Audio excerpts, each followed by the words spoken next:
Louisiana beer reviews. Hop 99 from Abita Brewing Company. Hop 99 is 99 calories, 2.7 carbs. It's what they call a light India Pale Ale, introduced in 2019. Available in cans and on draft. You can get it at all the stores around here. Don't know about your area. 25 IBUs, 4.2% alcohol. Now, is an India Pale Ale really 25 IBUs, 4.2% alcohol? Well, it's a light IPA, what they call it. Pale malt, and then the hops are Citra and Mosaic. So pretty simple lineup. Beer Advocate and Rate Beer don't have enough scores to give it a score, less than 10 on each. Get 65 out of 100 on Untappd with 1,610 check-ins as of today's date in first half of March 2020. I've never before had it. The label's very light, which makes sense because the beer is very light for an India Pale Ale. More of a Louisiana light pale ale.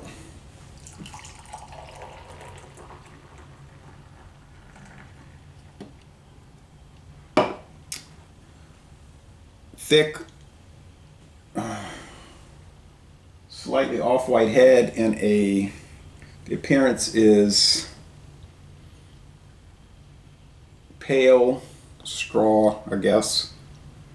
Bubbly, a lot of condensation on the glass. Let's see if I can add a little bit more light. Can't really, but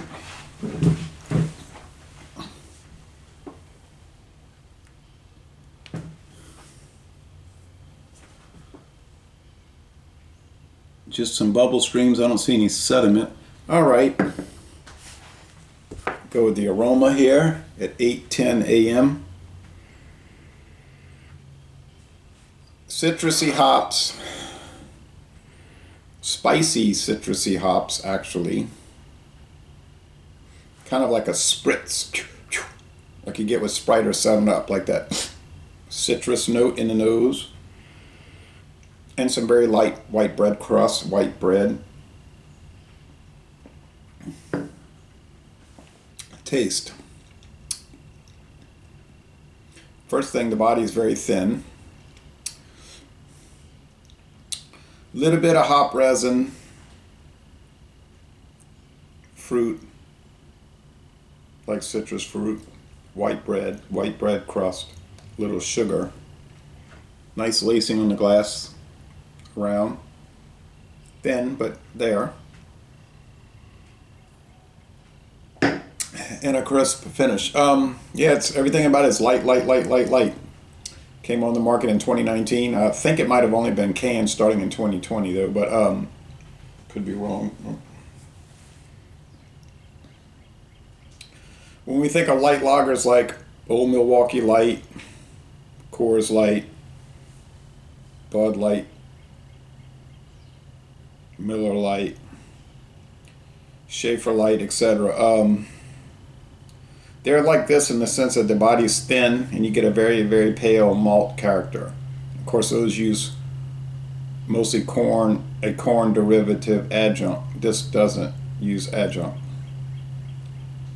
But you still get the same general light body feeling. This one just has the citrusy hops, which you don't get with those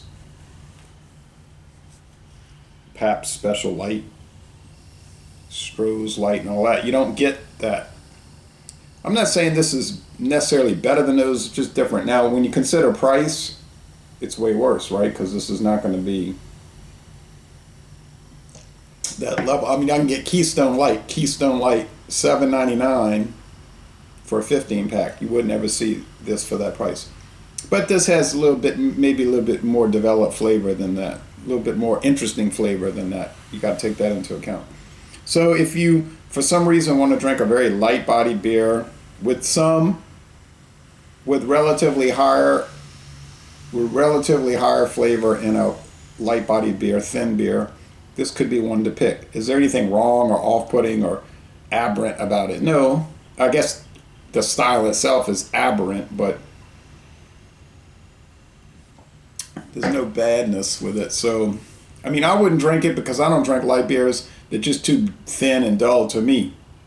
The only session IPA I ever really cared for was Founders All Day IPA. This one is better than most of the ones in the class. I guess for what it is, a light ale, India Pale Ale so-called, it's probably a B plus. Let's say an 88 out of 100. It has a little extra twinkle character, but not a whole lot. But anyway, 88 out of 100, a B. For beer overall, well, light beers, I mean, that's just my opinion, you know. Light beers in general overall are just kind of so-so. So I might give a light beer an A minus or B plus, but for beer overall, they're kind of like in the C range, just kind of average. But they're the most popular style of beer in the world, and I'm not downgrading that, and I'm not even ridiculing that. People should drink what they enjoy. So Laissez-les Bon Temps Relais, an interesting product anyway, and I'm going to end this review by saying, y'all come on down to southeastern Louisiana. Now the fridge is cutting on. I have these crackers with Limburger cheese, Country Castle Limburger cheese, and I put some Valentina hot sauce. I never had Limburger with Valentina on it before, but I had to push, you might have heard me, I kept pushing the bowl away because the aroma was so strong. This is the smelliest cheese, and I didn't want to pick that up on beer tasting. Beer smelling. Dropping it. That was unplanned.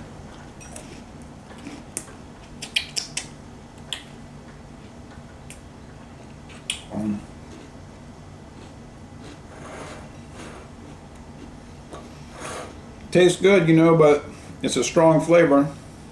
I would not drink it. I would not eat Limburger before doing a beer review, only after. Thank you.